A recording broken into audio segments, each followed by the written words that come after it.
Shalom, saudara-saudara yang dikasihi Tuhan. Kembali kita berjumpa di acara renungan pada malam hari ini.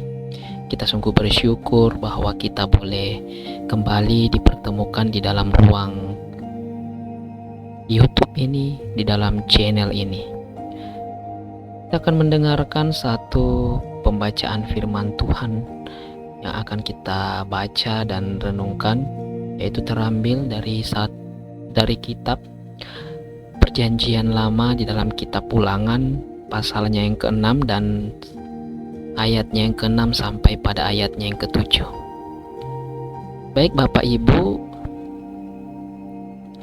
kita akan membaca apa yang kuperintahkan kepadamu pada hari ini. Haruslah engkau perhatikan. Haruslah engkau mengajarkannya berulang-ulang kepada anak-anakmu dan membicarakannya apabila engkau duduk di rumahmu, apabila engkau sedang dalam perjalanan, apabila engkau berbaring, dan apabila engkau bangun. Saudara-saudara yang dikasihi oleh Tuhan kita Yesus Kristus, menjadi satu pertanyaan di dalam kehidupan kita, terkhusus bagi keluarga Bapak Ibu yang sudah memiliki anak. Pernahkah kita merenungkan siapa yang paling bertanggung jawab atas pertumbuhan iman anak-anak kita? Apakah itu guru sekolah minggu?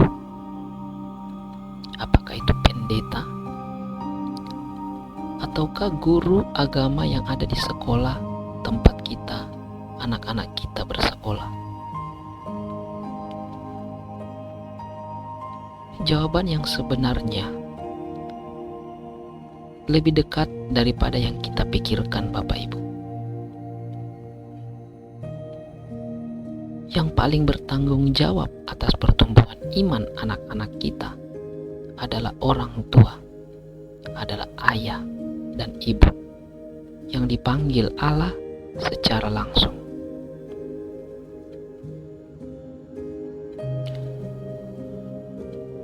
Ayat yang baru saja kita baca ini tidak hanya berbicara tentang mengajarkan hukum Tuhan, tapi menghidupi firman di dalam ritme kehidupan keluarga sehari-hari. Iman itu haruslah dimulai dari hati orang tua. Di dalam ayatnya tadi dikatakan haruslah engkau memperhatikan. Artinya bahwa sebelum kita mengajarkan kepada anak-anak kita, kita selaku orang tua sendiri harus lebih hidup, menghidupi firman itu sendiri di dalam kehidupan pribadi kita. Kita tidak bisa berharap anak kita menjadi cinta kepada Tuhan kalau mereka tidak melihat cinta Tuhan di dalam hidup pribadi kita, Bapak Ibu sekalian. Mereka belajar bukan dari khotbah-khotbah kita kepada mereka, nasihat kita kepada mereka, tetapi anak-anak itu belajar dari reaksi kita. Bagaimana saat kita marah, bagaimana saat kita kecewa, dan juga bagaimana keteladanan kita saat berdoa ataupun memuji dan menyembah Tuhan. Tuhan berkata, ajarkanlah berulang-ulang kepada anak-anakmu. Di dalam teks Ibraninya, kalimat ini dikatakan ve sinantam la veneka, yang di dalam bahasa Indonesia diartikan sebagai suatu tindakan mengasah berulang-ulang, seperti seorang olahragawan yang melatih ototnya agar bisa berbentuk dengan baik, atau seorang yang mengasah sebuah pisau untuk dapat dipergunakan saat memotong. Ini berarti bahwa pembelajaran iman itu membutuhkan waktu, kesabaran, dan konsistensi. Bisa kita ambil satu contoh praktis, di mana seorang keluarga yang memiliki waktu berdoa di setiap malamnya meskipun hanya 5 menit. Bisa juga kita melakukan diskusi tentang kisah-kisah Alkitab sebelum atau sesudah makan malam. Itu merupakan satu kegiatan yang bisa menolong, membantu meningkatkan iman percaya anak-anak kita kepada Tuhan.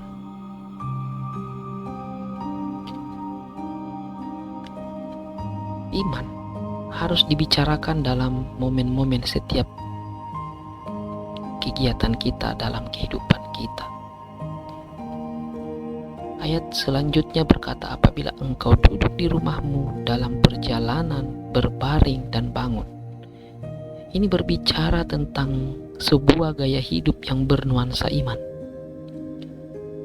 Pendidikan iman bukan sekedar di sekolah minggu ataupun di sekolah tempat anak kita belajar menuntut ilmu oleh guru agama.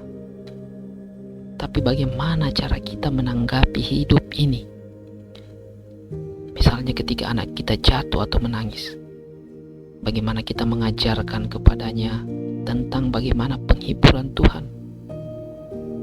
Bagaimana kita mengajarkan, mendidik ketika melihat orang yang miskin? Kita mengajarkan tentang kasih dan belas kasihan.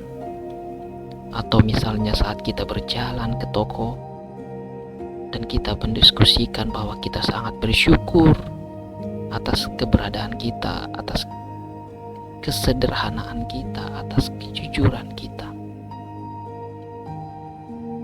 Di era digital saat ini, Bapak Ibu sekalian, kita bisa mempraktikkan hal ini dengan anak-anak kita. Banyak platform-platform yang mendukung akan pertumbuhan iman untuk anak-anak kita di era saat ini. Seperti kita bisa menonton film Alkitab bersama, lalu mendiskusikan film itu bersama anak-anak kita dan istri kita. Ataukah membagi ayat harian lewat grup WhatsApp keluarga. Itu juga salah satu hal yang bisa kita pakai sebagai sarana untuk membangun iman keluarga.